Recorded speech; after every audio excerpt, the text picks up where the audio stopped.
Break के बाद स्वागत है आपका। और अब चलिए बात कर लेते हैं पिघलते हुए ग्लेशियर के बारे में। पश्चिमी कनाडा, अमेरिका और स्विट्जरलैंड के ग्लेशियर बेहद तेजी के साथ पिघल रहे हैं। 2021 से 2024 के बीच इन 3 देशों में कुल ग्लेशियर बर्फ का 12% हिस्सा खत्म हो चुका है। शोधकर्ताओं ने चेतावनी दी है कि अगर इसी तरीके से हालात रहे, यदि यही रफ्तार रही, तो जिन ग्लेशियरों के बारे में हम सोचते हैं कि वो 50 सालों तक रहेंगे, तो वे महज 30 सालों में ही इतिहास बन सकते हैं। नेचर में प्रकाशित ब्रिटिश कोलंबिया विश्वविद्यालय के नेतृत्व में हुए एक नए अंतर्राष्ट्रीय अध्ययन ने इसे चौंकाने वाली सच्चाई से पर्दा उठाया है। इस अध्ययन से पता चला है कि 21वीं सदी के पहले दशक की तुलना में 2010 से 2019 के बीच ग्लेशियरों का पिघलना दोगुना हो गया है। शोध दिखाता है कि उसके बाद के सालों में ग्लेशियरों का पिघलना खतरनाक रफ्तार से जारी रहा। ग्लेशियर के इस बड़े नुकसान के पीछे प्रमुख कारण गर्म और शुष्क मौसम को बताया गया है। सिर्फ मौसम ही नहीं, बल्कि पर्यावरण प्रदूषण भी इस त्रासदी का कारक बन रहा है। स्विट्जरलैंड में सहारा रेगिस्तान से आई धूल और अमेरिका कनाडा में जंगल की आग से फैली राख ने ग्लेशियरों को काला कर दिया है। यह काला रंग सूर्य की गर्मी को अधिक सोखता है और पिघलने की प्रक्रिया को तीव्र बना देता है। इसीलिए लगातार ये तेजी से पिघलते ग्लेशियर इस वक्त जो है दुनिया भर के लिए चिंता का सबब बने हुए हैं। अगर जल्द कुछ नहीं किया गया तो ऐसे में बड़ी मुसीबतों का सामना किया जाएगा। वहीं जलवायु परिवर्तन के चलते तेजी से पिघल रहे ग्लेशियर स्विट्जरलैंड, अमेरिका, कनाडा में तेजी से खत्म हो रहे हैं ग्लेशियर।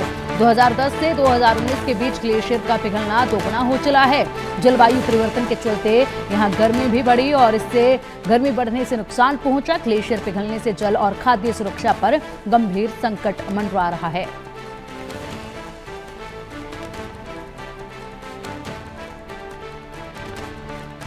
2010 से 2019 के बीच में ही इतना अंतराल आया है। और अब सोचिए, जिसके बारे में हम सोचते हैं कि ग्लेशियर अभी 50 साल चलेंगे, वो महज अगर इसी तरीके से सिलसिला चलता रहा तो 30 साल तक ही चल पाएंगे।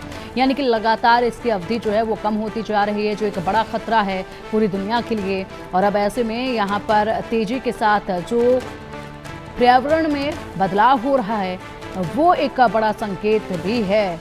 इसीलिए यहाँ पर तमाम कंट्रीज को बड़े कदम उठाने होंगे और तमाम कंट्रीज को ये बड़े कदम उठाते हुए ध्यान रखना होगा कि आखिरकार कौन सी ऐसी चीज़ें होनी चाहिए जिसके चलते इस अवधि को बढ़ाया जा सके।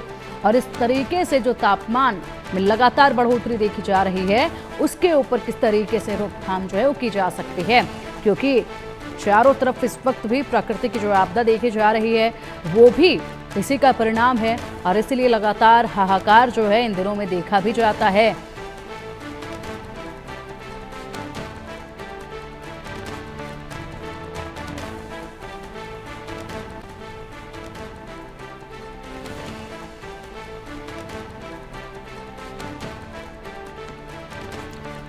और चलिए अब इसी पर अधिक चर्चा के लिए हमारे साथ हमारे खास मेहमान जुड़ चुके हैं। हमारे खास मेहमानों का रुख करेंगे। हमारे साथ हैं भूवैज्ञानिक डॉक्टर AK बियानी जी। सर, बहुत स्वागत है आपका इंडिया न्यूज़ पर। और